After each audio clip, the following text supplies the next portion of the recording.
መንግስት የህዝቡን ጥያቄ ለመመለስ ዛሬም እንደ ትናንቱ በትጋት ይሰራል ሲል የመንግስት ኮሚኒኬሽን አገልግሎት ተናገረ። የአማራ ክልል ህዝብ ባለፉት ጥቂት ዓመታት መክፈል የማይገባውን ውድ ዋጋ በጥቂት ጥቅመኞች ምክንያት እየከፈለ ይገኛልም ብለዋል። የፋኖን ታሪካዊ አነሳስና ዓላማ ባልተከተለ አግባብ ራሳቸውን በፋኖ ስም የሚጠሩ ጽንፈኞች ኃይሎች በቀሰቀሱት ግጭት የአማራ ክልል ሰላምና ልማት ክፉኛ ተጎድቷል ብሏል የኮሚኒኬሽን አገልግሎት መግለጫ። ፋኖ ሀገር በባዕድ ወራሪ እጅ በወደቀችበትና ማዕከላዊ መንግስት በግዞት በቆየበት ወቅት ሀገርን ለማዳን የተደረገ ተጋድሎ የተመራበት ድንቅ ስያሜ ነው ብሏል። ባለፉት ጥቂት ዓመታት ግን የሀገሩን እና የክልሉን መንግስት ለማፍረስና የባዕዳንን ቀሪ ተልዕኮ ለማሳካት የተደራጁ ቡድኖች መጠሪያ ተደርጎ ሀገርንና ህዝብን ውድ ዋጋም አስከፍሏል። ፋኖ የሚለው ስያሜ በሚሊዮኖች የሚቆጠሩ ታዳጊዎችን ከትምህርት ገበታም ነጥሏል። ህዝብን ከልማት እንቅስቃሴዎችም አሰናክሏል። የአማራ ክልል ህዝብም የግጭት ጠማቂዎቹን እና የተላላኪዎችን አጀንዳ በሚገባ ተገንዝቦ መንግስት ሰላም እንዲሰፍን በተደጋጋሚ ጥያቄዎችን በተለያዩ አግባቦች ሲያቀርብ መቆየቱ የሚታወስ ነው። የአማራ ክልል ህዝብ ክልሉን ከግጭትና ስርዓት አልበኝነት ለማውጣት በየአካባቢው ተሰባስበው ምክክር እና ውይይት አካሂዷል።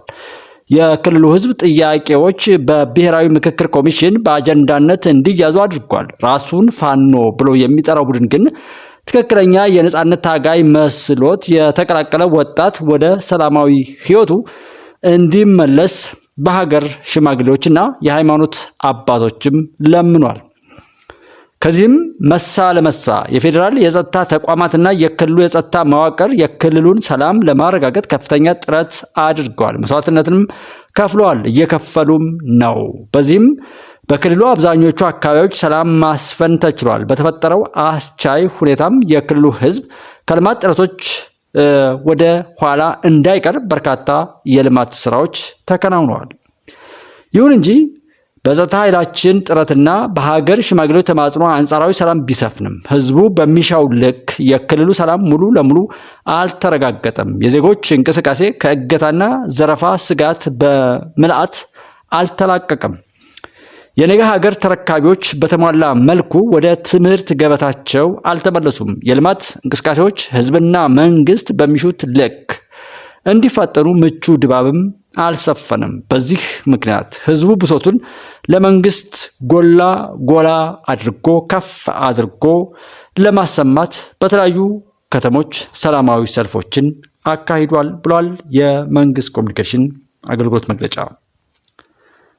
በሰላማዊ ሰልፎቹ መንግስት የክልሉን ሰላም በማረጋገጥ ልማትን እንዲያጠናክር ህዝቡ ጠይቋል። መንግስት የውስጥ ባንዳዎችና የውጭ ኃይሎችን አደብ እንዲያስገዛለት፣ ልጆቹ ወደ ትምህርት ገበታ እንዲመለሱለት፣ ማሳውን ወደ መጎልጎልና ማረስ እንዲሰማራ፣ በኑሮው በሰላም ወጥቶ መግባት እንዲችል ምቹ ድባብ እንዲፈጠርለት፣ ሰላሙን በጋራ ለመጠበቅ እንደተዘጋጀና መንግስት ህግ ለማስከበር የጀመረውን ጥረት በጽናት እንደሚደግፍም በሰላማዊ ሰልፎቹ ገልጧል።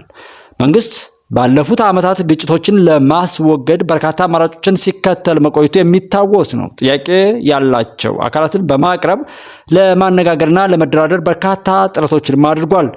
በተደጋጋሚ የይቅርታና ምህረት ጥሪዎችን አቅርቧል። በዚህም በርካታ በስህተት የጥፋት ኃይሎችን ተቀላቅለው የነበሩ አካላት እጃቸውን በመስጠት ህይወታቸውንም አትርፈዋል። ህዝቡንም ለመካስ የሚያስችል የታድሶ ስልጠናም አግኝተዋል። ነገር ግን አሁንም ጥቂት ጥቅመኞች የህዝቡን ሰላም እያወቁ የባዕዳንን ተልዕኮ ለማሳካት እየተወራጩ ይገኛሉ ብለዋል የመንግስት ኮሚኒኬሽን።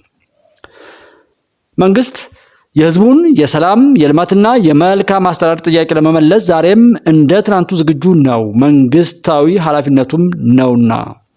የአማራ ክልል ህዝብን ጥያቄዎች ለመመለስ ከክልሉ ህዝብ ከክልሉ አስተዳደርና የጸጥታ ኃይል ጋር በመቀናጀት መንግስት የላቀ ጥረት ያደርጋል። ህዝቡ ከመንግስት ጋር በመቀናጀት ሰላሙን ለመጠበቅ ያሳየውን ቁርጠኝነትንም ያደንቃል።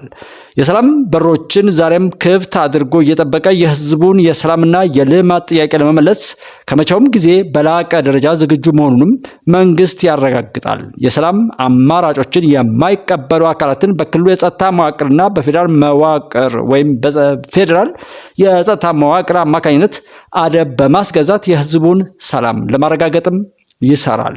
ህዝቡ በአደባባይ ያቀረባቸውን ጥያቄዎች ከህዝብ ጋር ለመመለስ ያላሰለሰ ጥረትም ያደርጋል። ህዝቡ በሰለጠነ አግባብ ሀሳቡን በመግለጽም መንግስት ምስጋና ያቀርባል። የመንግስት ኮሚኒኬሽን አገልግሎት እናመሰግናለን። የመንግስት ኮሚኒኬሽን የሰጠውን መግለጫ ቃል በቃል በማንበብና በመያዝ ከዛም ጋር የራስን አስተዋጽኦ እንዲሁ በሚበጅ መልኩ በማሰላሰል የጎደለውን ጎደለ ብሎ ለማለትም ይመች ዘንድ የራሳችንን በቅንነት ዝግጁ መሆንን መሰረት አድርገን ወደፊት አብረን እንሄድ።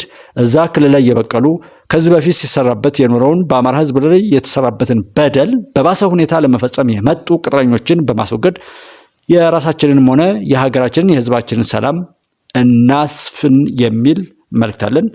መልካም ጊዜ